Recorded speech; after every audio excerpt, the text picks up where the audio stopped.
Wishing to get a better view than I had yet had of the ocean, I made a visit to Cape Cod in June 1850. I have been accustomed to make excursions to the ponds within 10 miles of Concord, but latterly I have extended my excursions to the seashore. I did not see why I might not make a book on Cape Cod.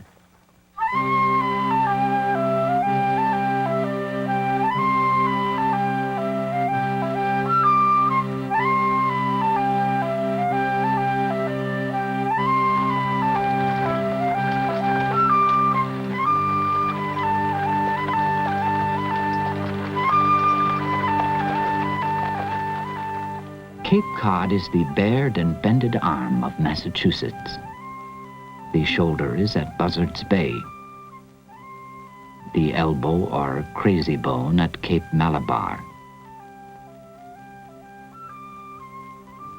the wrist at Truro, and the sandy fist at Provincetown.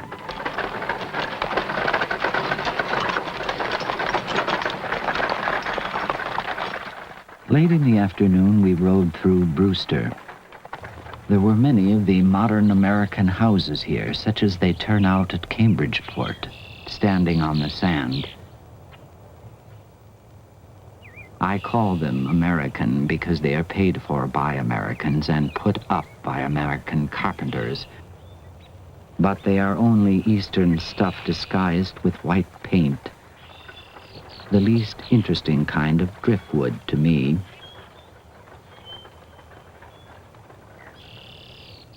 Generally, the old-fashioned and unpainted houses on the Cape looked more comfortable as well as picturesque.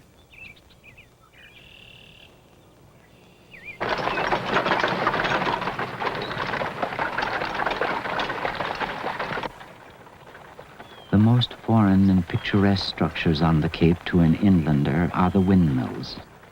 Gray-looking octagonal towers with long timbers slanting to the ground in the rear, and there resting on a cartwheel by which their fans are turned round to face the wind. They looked loose and slightly locomotive, like huge wounded birds trailing a wing or a leg, and reminded one of pictures of the Netherlands.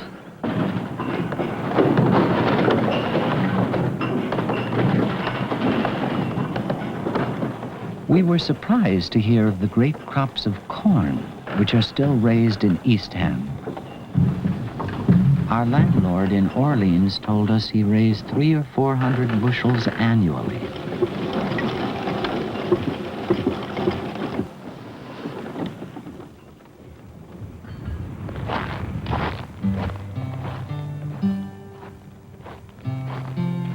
I was glad to have got out of the towns.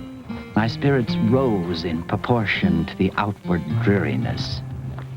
Everything indicated that we had reached a strange shore. The road was a mere lane. Everything told of the sea, even when we did not see its waste or hear its roar.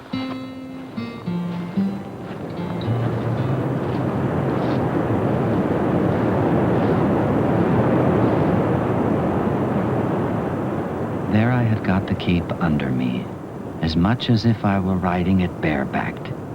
It was not as on the map or seen from the stagecoach, but there I found it all out of doors, huge and real, Cape Cod, as it cannot be represented on a map, color it as you will.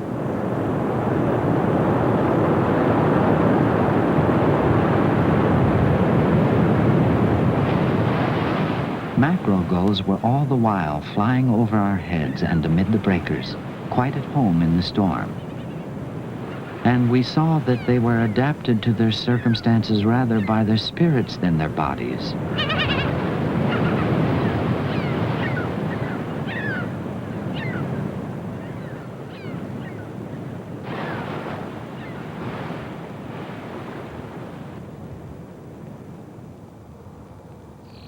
Having walked about 8 miles since we struck the beach, we discovered 2 or 3 sober-looking houses within half a mile. Their garrets were apparently so full of chambers that their roofs could hardly lie down straight, and we did not doubt that there was room for us there.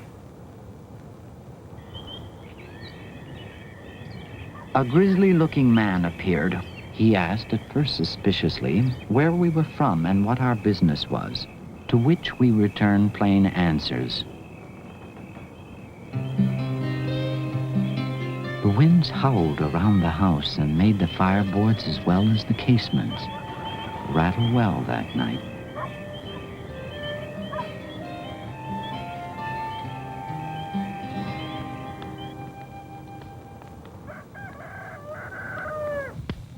She got the breakfast with dispatch, and meanwhile the old man resumed his stories, ejecting his tobacco juice right and left into the fire behind him, without regard to the various dishes which were there preparing. At breakfast we had eels, buttermilk cake, cold bread, green beans, donuts, and tea. The old man talked a steady stream. I ate of the applesauce and donuts, which I thought had sustained the least detriment from the old man's shots. But my companion refused the applesauce and ate of the hot cake and green beans, which had appeared to him to occupy the safest part of the hearth.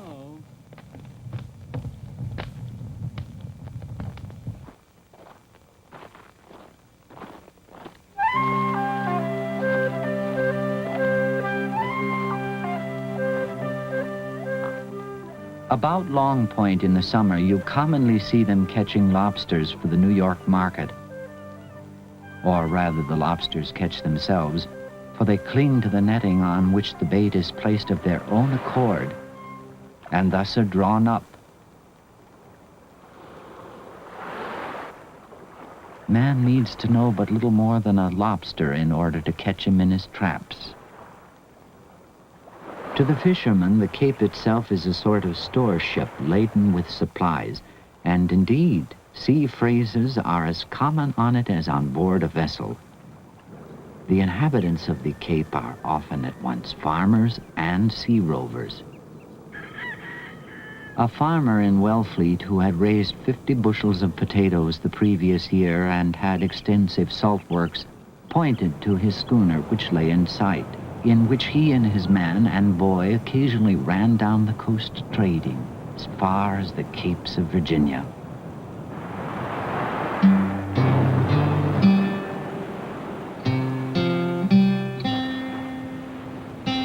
The seashore is a sort of neutral ground, a most advantageous point from which to contemplate this world. It is a wild, rank place, and there is no flattery in it. There is naked nature, inhumanly sincere, wasting no thought on man, nibbling at the cliffy shore where gulls wheel amid the spray. Here's the spring of springs, the waterfall of waterfalls. A storm in the fall or winter is the time to visit it. A lighthouse or a fisherman's hut, the true hotel. A man may stand here and put all America behind him.